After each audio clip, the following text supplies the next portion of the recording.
purihin ang Panginoon, and yung team po natin is selfless. Don't forget, no, whenever we are talking about our team every month, it reminds us dapat ito yung meron po talaga tayo.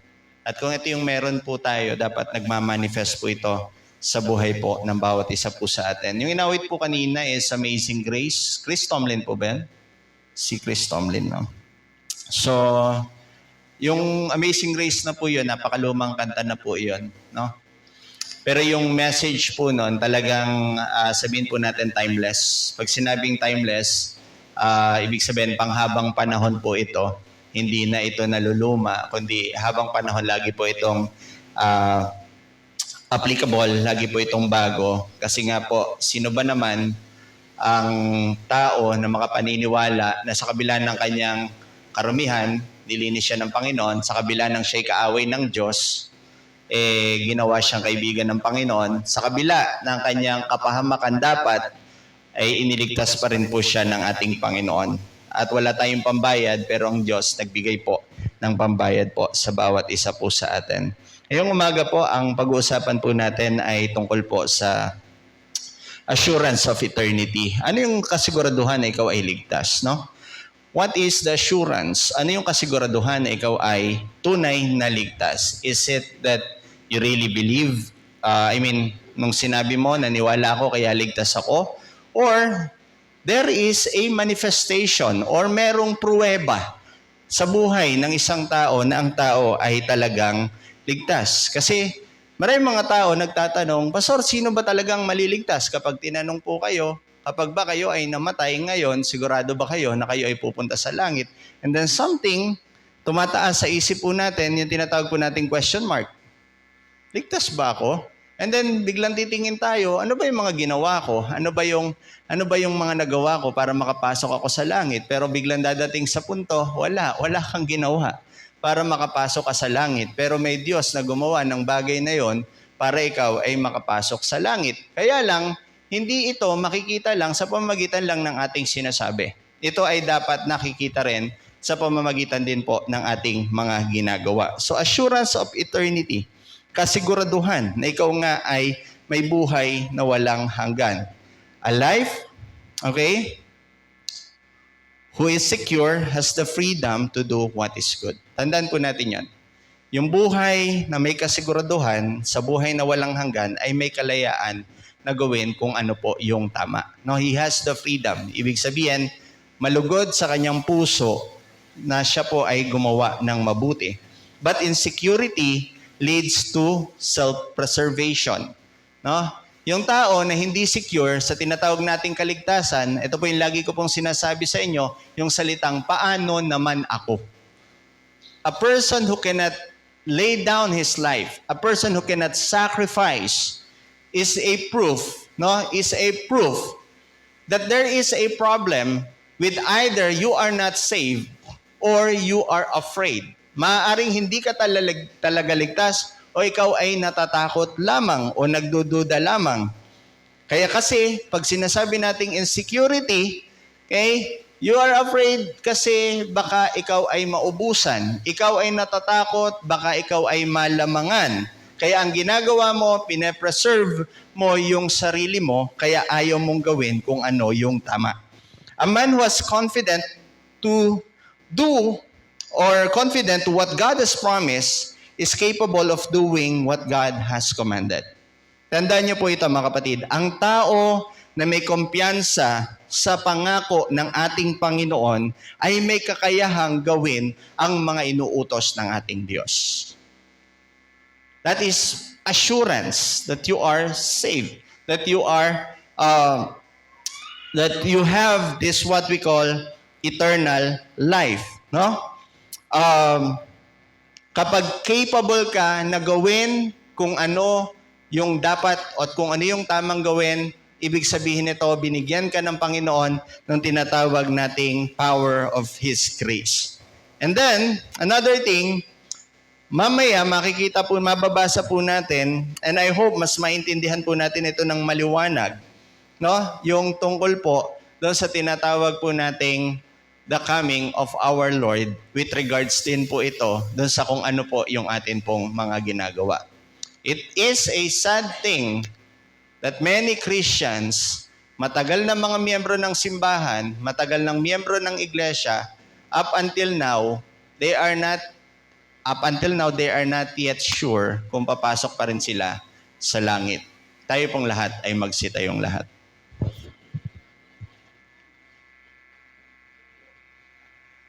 Kung kayo po ay may mga Bible, let us open our Bible sa Book of Matthew, chapter 25,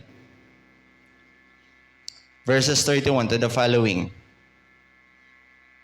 Matthew 25, 31 to the following. Ito po yung sabi. Sa maluwalhating pagdating ng anak ng tao, kasama ang lahat ng anghel, uupo siya sa kanyang trono ng kaluwalhatian. Tipunin sa harapan niya ang lahat ng mga bansa at sila'y kanyang pagbubukod-bukurin tulad ng ginagawa ng pastol sa mga tupa at mga kambing. Ilalagay niya sa kanyang kanan ang mga tupa at sa kaliwa naman ang mga kambing. Kaya sasabihin ng hari sa mga nasa kanan niya, "Halika kayo, mga pinagpala ng aking ama, pumasok kayo at tanggapin ang kahariang inihanda para sa inyo mula pa ng likhain ng daigdig. Sapagkat ako'y nagugutom at ako'y inyong pinakain. Ako'y nauuhaw at inyong pinainom. Ako'y isang dayuhan at inyong pinatuloy. Ako'y hubad at ako'y inyong dinamitan. Nagkasakit at inyong dinalaw. Nabilanggo at inyong pinuntahan." Sasagot ang mga matuwid, "Panginoon, kailan po namin kayo nakitang nagutom at aming pinakain o nauuhaw at aming pinainom?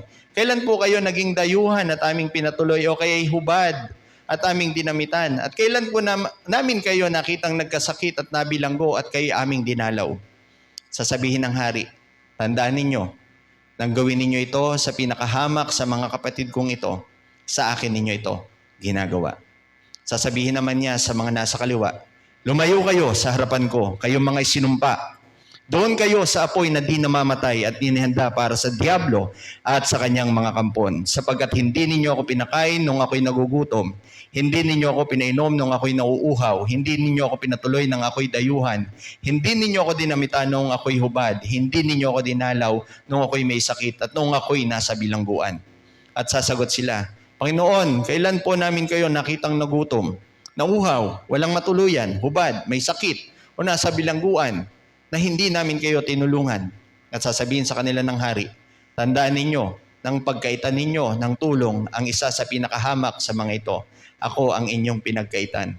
Itataboy ang mga ito sa kaparusahang walang hanggan, ngunit ang mga matuwid ay pupunta sa buhay na walang hanggan." Ito po ang salita ng Panginoon. Nalangin po tayo.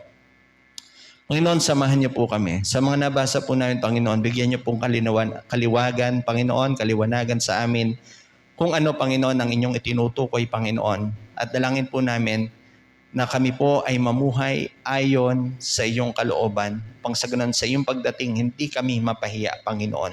Bagkus buong puso kami at magkakaroon, Panginoon, ng kagalakan na kayo po ay iyong aming salubungin. Salamat po, Diyos. Ito po ang aming dalangin sa pangalan ni Jesus. Amen at amen. Magsiyo po ang lahat. So meron po tayong hint, no? Kanina, pinag-usapan po natin yung tinatawag po nating assurance ng buhay na walang hanggan. So dalawang lugar po ang pwede pong puntahan ng isang tao. I mean, ang isang tao dun lang sa lugar na yon pwedeng pumunta. Pero there are two destinations. Okay? Nagigets niyo po ba? Yung tinatawag nating eternal life, yung tinatawag nating eternal condemnation. Eternal life, yung sinasabi natin, buhay na walang hanggan, kapiling ang Panginoon, at yung tinatawag po nating eternal condemnation, dun sa lugar kung saan parurusahan ang mga itinakwil ng ating Panginoon. Meron tayong hint na dyan sa binasa po natin, and there will be a separation, no? Sa pag-upo ng ating Panginoon, there will be a separation, and our actions of today speaks about our eternity. Yung mga kinikilos po natin ngayon, mga kapatid, yung mga ginagawa natin ngayon, mga kapatid, nagpapatunay yan kung ikaw ay pupunta sa langit. Yung wala kang interes sa salita ng Panginoon, sigurado yan. No? Sigurado yan. Kung wala kang pagmamahal sa pag-ibig ng ating Panginoon, you ignore the Word of God, anong maiisip mong gawin na mabuti kung wala sa iyo ang salita ng ating Panginoon? Yung ayaw mo na gawin ay pinapagawa ng Panginoon, that is a proof na talagang you are rejecting the Word of God and you must be terrified. Sabihin ko po sa inyo, kasi masyadong tayo masyadong ang gaang-gaang lang ng tingin natin pag sinabing biyaya ng Panginoon at ang ginagawa ng maraming mga tao, ginagawang dahilan, ginagawang excuse ang biyaya ng Panginoon para gawin nila kung ano yung kasalanan na kaya nilang gawin with that thinking, no? Patatawarin naman ako ng ating Panginoon. So, kung ano yung kinikilos mo ngayon, kung ano yung ginagawa mo ngayon, at kung ano yung hindi mo ginagawa, magpapatunay yan kung anong eternity yung pupuntahan mo. We do good because we are made righteous through the blood of Jesus, and we must also lay down our lives for one another. So kung ikaw talaga ay ligtas, gumagawa ka ng mabuti sapagkat dito ka itinalaga ng ating Panginoon, at dahil dito ka itinalaga ng ating Panginoon, hindi ito para sa ikaliligtas mo, kundi ito ang katunayan na ikaw ay ligtas nga. Doon sa verse 31, we call it, so doon sa tinatawag nating eternal, the assurance of eternity, there are three things na kailangan po nating tandaan. Una, the judgment, no?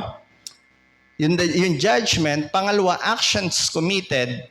Pangatlo, yung tinatawag po nating punishment, at yung tinatawag po nating reward, no? Pag dumating yung tinatawag nating pagsisimula ng pagkakaloob sa atin na tinatawag nating buhay na walang hanggan, no? Sa pagharap natin sa ating Panginoon, ito yung pwede po nating ma-witness. Sabi sa verse 31, makibasa nyo nga po, sa maluwalhating pagdating ng anak ng tao, kasama ang lahat ng anghel, uupo siya sa kanyang trono. Saan? Ng kalwalhatian. One of the most exciting and fearful, ulitin ko, exciting, pangalawa, fearful event o pangyayari, okay, that will happen is the day of the Lord. Okay? The day when the Lord sits on His glorious throne. Okay? Excited po ba kayo na dadating si Lord? O natatakot kayo na dadating ang ating Panginoon? Okay? May I ask you, yun bang ginagawa nyo ngayon ay paghahanda sa pagdating ng ating Panginoon? O yung ginagawa nyo ngayon ay pagbabaliwala na may Panginoon na dadating sa hinaharap? But the day will come kapag ang Panginoong Diyos, ang ating Panginoong Hesus, ay umupo na sa kanyang maringal na trono. Wala nang bawian po ito. Dito makikita ng lahat ang kabuuan ng kahulugan ng katwiran ng ating Panginoon. Pag sinabing kaluwalhatian, all things will be made perfect. At lahat ng tinatawag po nating kasalanan, lahat ng tinatawag po nating imperfections, talagang lilinisin po yan ng ating Panginoon. Dan sabi sa verse 32, sabi diyan, makibasa po, tipunin sa harapan niya ang lahat ng mga bansa at sila'y kanyang pagbubukod-bukurin tulad ng ginagawa ng pastol sa mga tupa at mga kambing. So imagine, di ba? Pagdating ng ating Panginoon, makikita ng lahat ng bansa. Ibig sabihin, yung mga nabubuhay at yung mga namatay na, lahat ay haharap sa ating Panginoon at makikita siya sa kanyang maringal na trono. Gets na po ba yan? So ibig sabihin, even yung mga tinatawag po nating unrighteous, makikita po nila ang ating Panginoong Diyos. Kasi sabi diyan, lahat ng mga bansa. At dito makikita talaga ng lahat yung tinatawag po nating katwiran ng ating Panginoon. So pagbubukod-bukurin sino? Anong kaibahan ng tupa at kambing?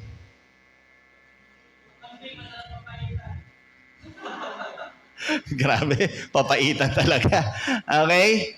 Anong itsura ng kambing? May sungay. Ang tupa, may sungay din. Meron pong kambing na meron pong tupang may sungay, meron ding kambing na walang sungay.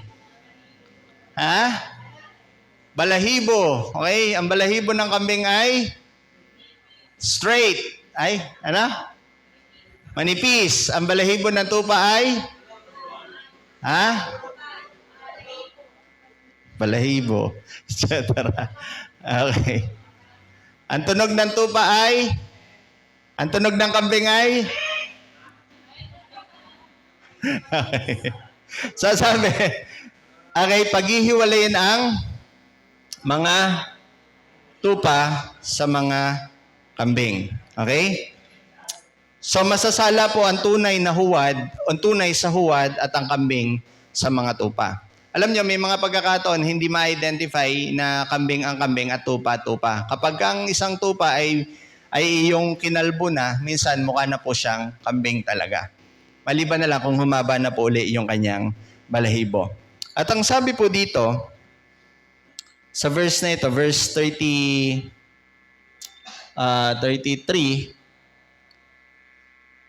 makibasa po, ilalagay niya sa kanyang kanan ang mga tupa at sa kaliwa naman ang mga kambing. So magkakaroon tinatawag nating distinction. Figurative po hindi ikaw na Kristiyano gagawin ka mukhang kambing. Hindi ikaw Kristiyano gagawin ka mukhang tupa. Hindi ganon. Figurative. Ibig sabihin, pagdating sa word na tupa, ito yung tinatawag nating righteous. At pagdating sa kambing, ito yung tinatawag nating unrighteous. So sa harapan ng Panginoon, ihiwalay niyo yung kambing sa tinatawag nating mga tupa. So masasala na po yung tinatawag po nating different pagkakaiba. So the joy and the mourning will be witnessed, and the humbling of selves and the gnashings of teeth will be heard. Hahatulan ang may pag-ibig at ang walang pakialam. Ganito po ang mangyayari kapag dumating po ang ating Panginoon. Okay? Kaya nga po mga kapatid, ito yung pinapangaral po natin sa inyo. Hindi po kami tumatayo dito para humarap sa inyo at bula-bulahin kayo. At sabihin, ang ganda ninyo, ang bait ninyo. No. We are preaching what we must preach. Para na sa ganon, makita natin, magkaroon tayo ng realization. Yun bang ginagawa ko ay ayon sa kalooban ng ating Panginoon. I want to warn each and every one of us. There will be judgment. At kung ano po yung mga ginagawa natin ngayon ay katunayan lamang kung ano yung naghahari po o kung sino yung naghahari po sa ating mga puso. There will be a distinction kapag humarap po tayo sa Panginoon.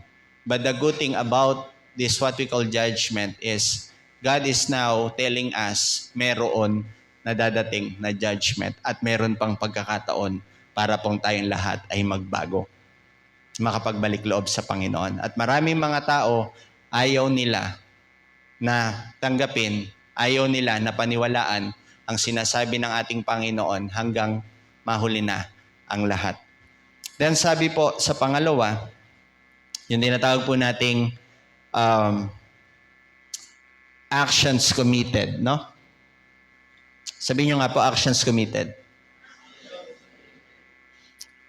Diyan, mapapansin po natin dun sa verse 35 or verse 34.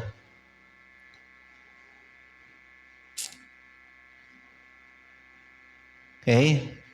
Sa actions committed, there are two things. Okay? There are two actions committed. And there are two actions na tinatawag po nating gagawin din ng ating Panginoon. Okay? Doon sa sinabi po na actions committed, doon sa verse 41, okay? Verse 31, tsaka po doon sa verse 34 versus verse 41, dalawang bagay po yung makikita po natin. Yung tinatawag nating, maki-flash po verse 34. Sabi diyan, kaya't sasabihin ng hari sa nasa kanan niya, hali kayo mga pinagpala ng aking ama. Yun yung unang bagay, pinagpala ng aking ama. The righteous people was first blessed by the Father. Yun yung una na ginawa, actions committed by God. Ito yung pangalawa, actions or yung actions na gagawin naman in the future or yung tinatawag nating judgment na ng Panginoon doon sa verse 41. Makitingnan nga po. Okay? Sabi dito, lumayo kayo sa harapan ko kayong mga isinumpa. So dalawang bagay ang ginawa din ng Panginoon. Una, yung mga pinagpala niya. Pangalawa, yung kanyang mga isinumpa. So, the first thing is blessed by the Father since the creation of the world. Ibig sabihin, even if hindi pa tayo pinapanganak, alam na ng Panginoon kung saan talaga tayo pupunta. Ang hirap tanggapin ito ng mga tao. Hirap na tanggapin ito ng mga tao. Sasabihin nila, wala na ba talaga akong kalayaan na pumili kung saan ako pupunta? Di ba may free will? Minsan ganun yung mindset ng mga tao. May free will ka pala. Bakit pipiliin mo pa rin gumawa ng mali? Na nakikipagtinikling ka sa tinatawag nating kasalanan at kapag ikaw ay pinarusahan, then sisisihin mo ang Panginoon. So ibig sabihin, at the very first time, alam na ng Panginoon yung kanyang mga pagpapalain, may ginawa ng Panginoon na hakbang. Okay? At alam niya rin kung sino yung kanyang susumpain. Nakita niyo yung verse? Yung word na doon kayo mga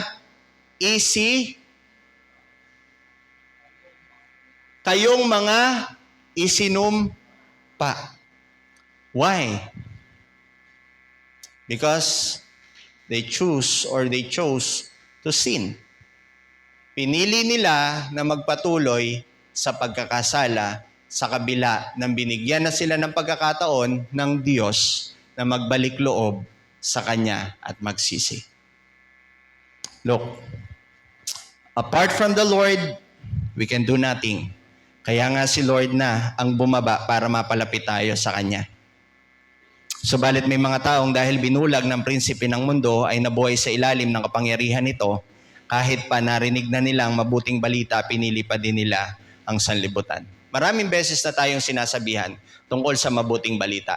At maraming beses na tayong pinapaalalahanan, pagsisihan na natin talikuran ng ating mga kasalanan.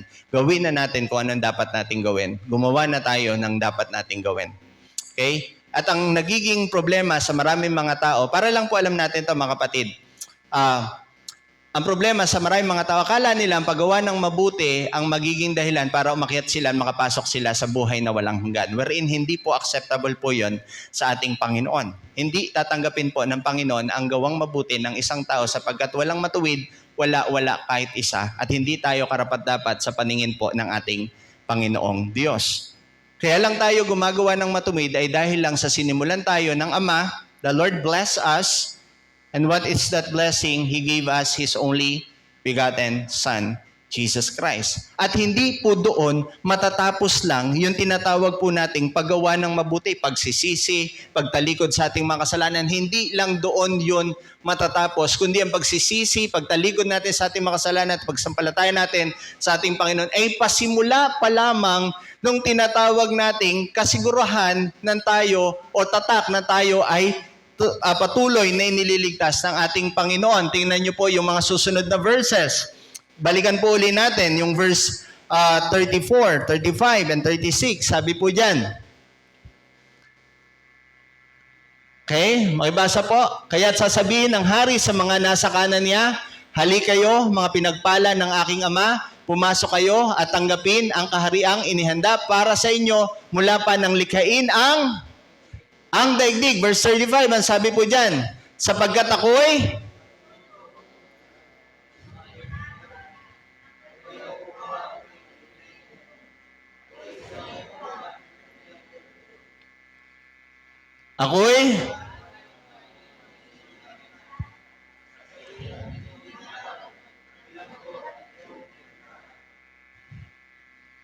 parang lungkot na lungkot kayo, no? Nung sinasabi niyo mga bagay na yan.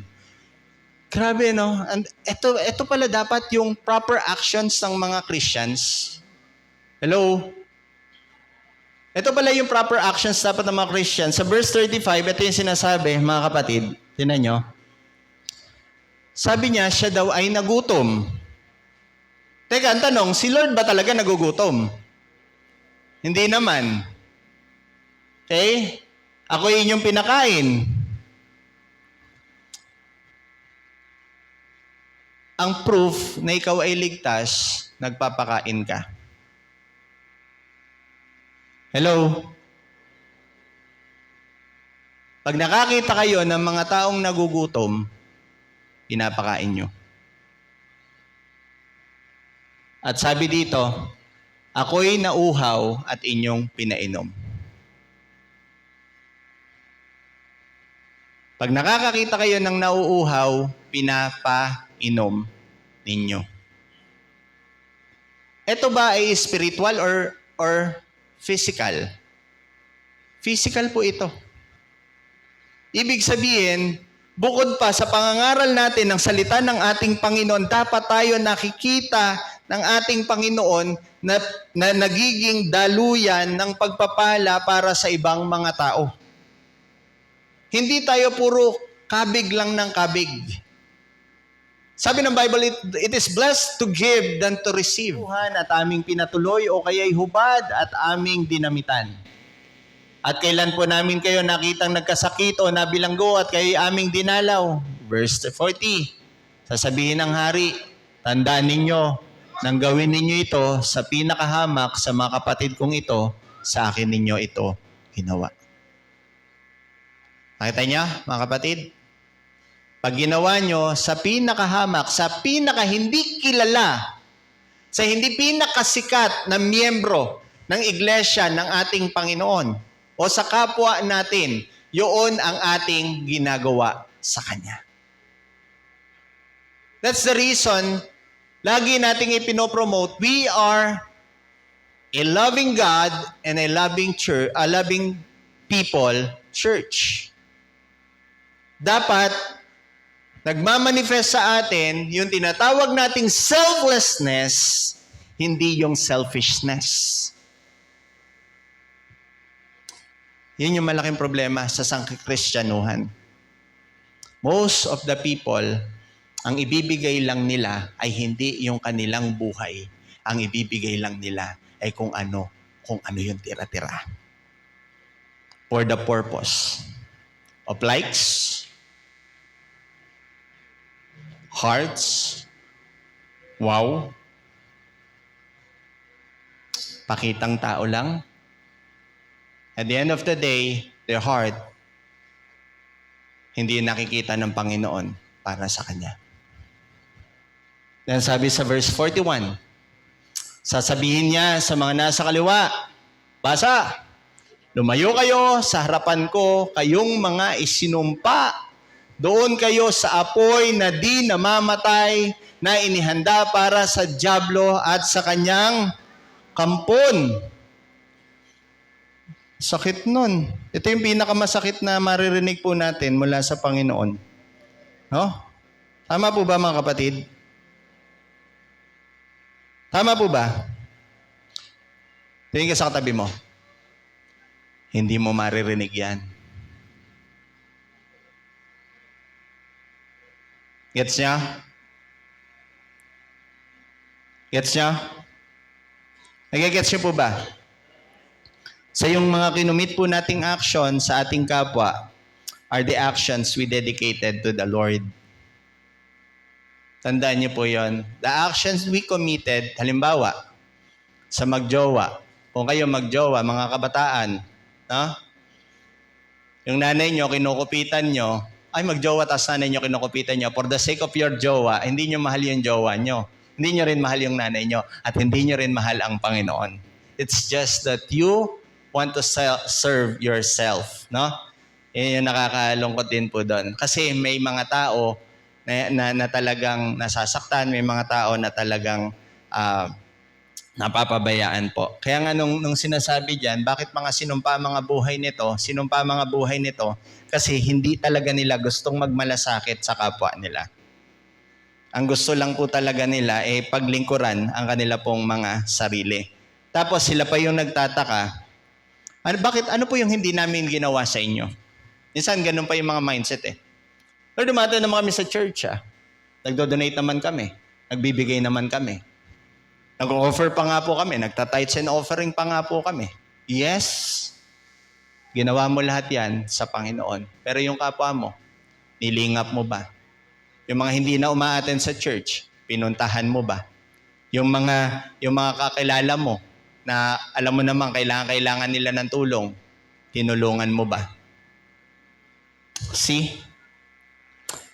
We need to reach out people. The evidence of God-changed life is being observed by the actions of a certain person. Sometimes, itinuturo sa kanya at magiliw naman niyang sinusunod at minsan naman hindi niya napapansin na nagbubunga na sa kanya ang Espiritu kaya kusa niyang nagagawa ang mabuti para sa kanyang kapwa. Tingnan niyo, dalawang bagay, pareho silang hindi aware doon sa kanilang ginawa para sa Panginoon. Yung isa, may ginawa sila sa Panginoon, hindi sila aware na ginawa nila yon para sa Panginoon. Nagpakain, nagpainom, dumalaw, bumisita, nagbigay ng damit, nagpatira. Yung isa, hindi nagbigay ng damit, hindi nagpakain, hindi nagpainom, etc. Ibig sabihin, kabaligtaran. Both of them are not aware. Pero ang Panginoon, kapag binago ang puso mo, hindi ka man aware, magagawa mo ito sa buhay mo. At hindi mo kailangan ng spotlight para ipakita mo sa buong mundo, gumagawa ako ng mabuti sa aking kapwa. No, the Lord will tell you kung ginagawa mo o hindi yung kalooban niya. Yan po yung maganda po sa ating Panginoon. Hindi man tayo na-honor ng sanlibutan ng mga tao sa paligid po natin, pero kitang-kita ng Panginoon yung ginagawa po natin para po sa Kanya. So that is the actions committed by those who are being blessed and by those who are being cursed. Kaya mga kapatid, magtatanong tayo, bakit ganun ang mundo? Bakit ganun ang mga tao sa mundo? Ang sasama ng maraming mga tao, kakunti lang gumagawa ng mabuti, minsan nagtataka pa po tayo. Because, again, merong mga pinagpala, merong tinatawag na mga sinumpa. And lastly, the reward and the punishment. Okay? Assurance of eternity, there will be reward and there will be punishment. Excited kayo sa reward? Excited kayo sa punishment? Mga kapatid, nakakalungkot po ito. Kasi, marami po talaga mapaparusahan. Pero mas nakakalungkot, ano yung ginagawa ng mga Kristiyano? Ano yung ginagawa natin? There will be a reward. Verse 34, balikan po uli natin. Sabi po sa verse 34, kaya't sasabihin ng hari sa mga nasa kanan niya, hali kayo mga pinagpala ng aking Ama. Pumasok kayo at tanggapin ang kahariang inihanda para sa inyo. Ano yung ibibigay ng Panginoon para sa mga pinagpala?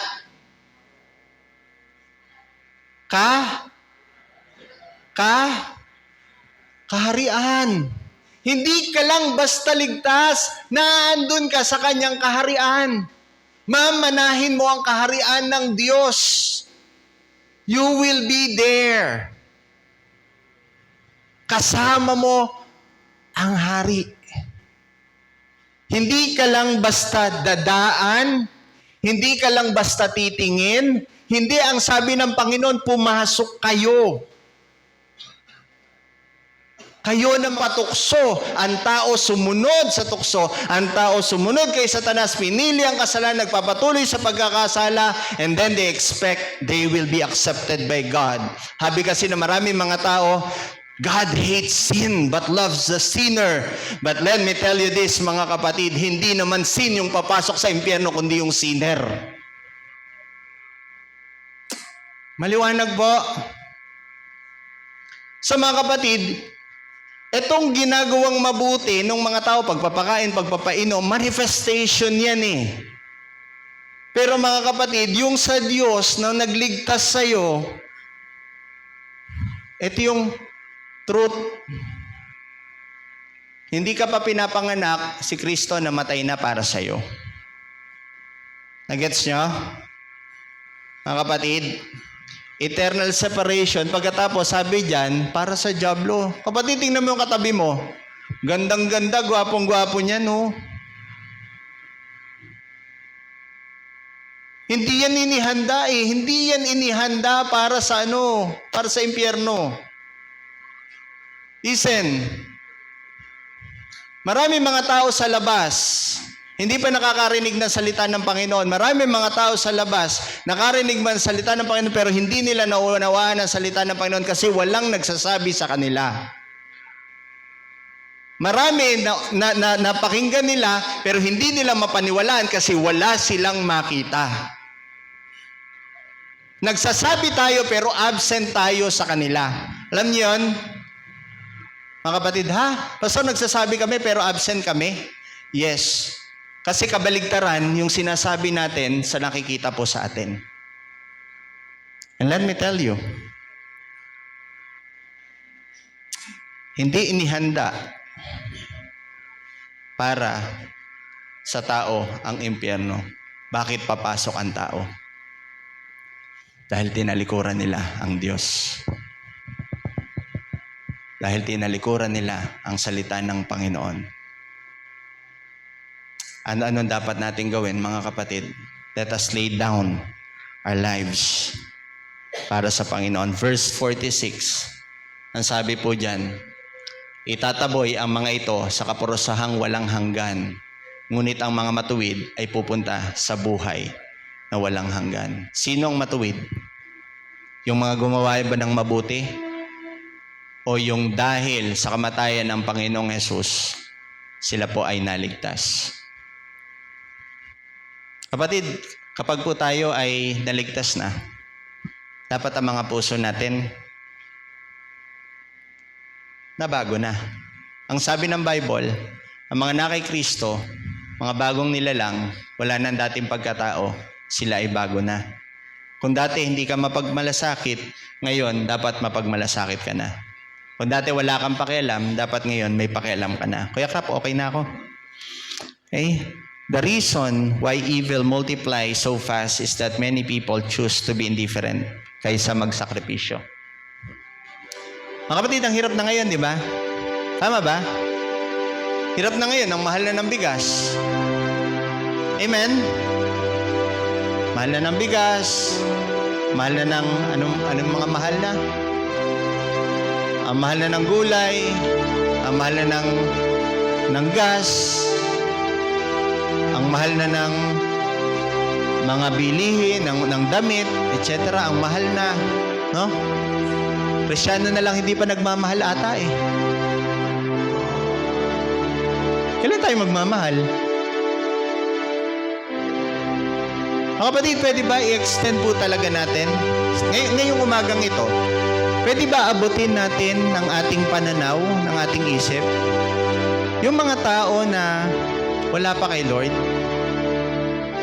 yung mga tao na dating nakakasama pero ngayon hindi na natin nakakasama. There are many reasons why, pero we have the reasons also why we need to reach them out. Hindi tayo nandito para magparami ng miyembro. Nandito tayo para tuparin ang ipinapagawa ng Panginoon po sa atin. Bakit talamak ang ganyang mga bagay? Bakit multiply ng napakabilis ng kasamaan? Kasi, listen, marami kasi pinili ang wala na lang pakialam.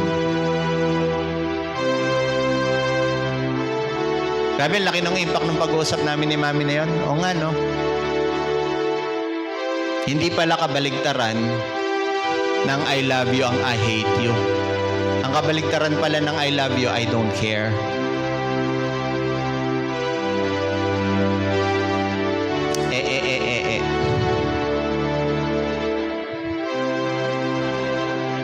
Amen? Sinasabi natin Kristiyano tayo pero we don't care. Again, hindi naman lahat maaabot natin. Ibig sabihin, ang bawat isa sa atin limited. Pero at least, meron ka sa isip mo ng mga tao na pwedeng pagmalasakitan.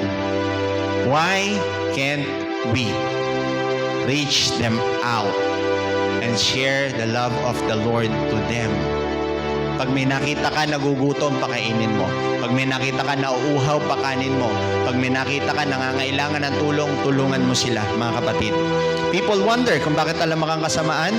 Ito sabi ni Edmund Burke, sabi niya, the only thing necessary for the triumph of evil is for good men to do nothing. And let me tell you, this is for now.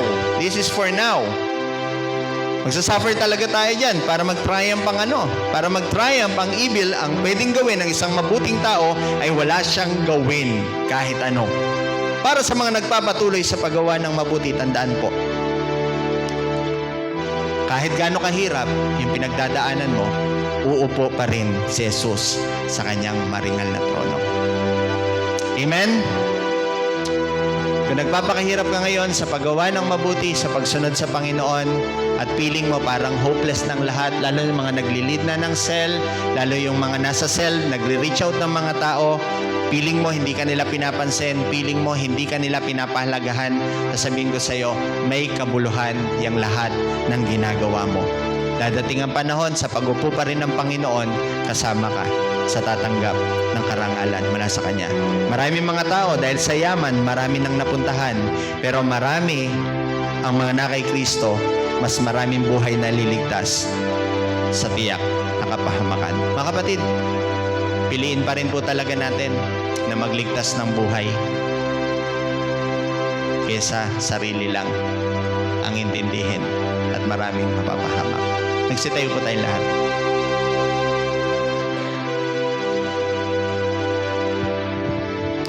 Panginoong Diyos, maraming salamat po sa oras po na ito. Yung katiyakan ng kaligtasan, Panginoon, ay nasa banal na kasulatan na, Panginoon. Ang kailangan lang po namin gawin, kilusan, trabahuhin ang mga bagay na ito. Hindi sa pamamagitan ng aming gawa ang aming pagkakaligtas, kundi sa mabuting gawa mo, O Diyos. Pero Lord, bigyan mo po kami ng kakayahan, kalakasan, na gawin, Panginoon, yung nararapat po namin gawin. At sa oras po na ito, Panginoon, ilagay mo po sa isip ng mga kapatid po namin na nandito po ngayon. Ang bawat isa po sa amin ngayon. Sinasabi ni Jesus, kung ano yung ginawa mo sa iyong kapatid na pinakahamak, ay siya rin ginawa mo sa akin. Panginoon, lagay mo po ito sa isip po namin.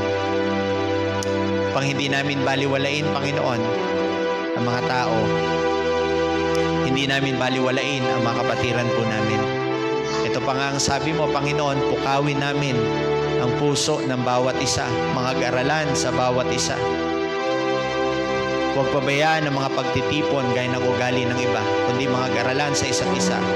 Lalo na at aming namamalas na nalalapit na ang araw. Panginoon, I pray for this church, na itong iglesyang ito, Panginoon, iglesia na nagmamahal sa iyo, iglesia na nagmamahal sa kapwa. Maraming salamat po, Panginoon, sa umaga pong ito. Ito po ang aming dalangin sa pangalan ni Jesus. Amen. Amen.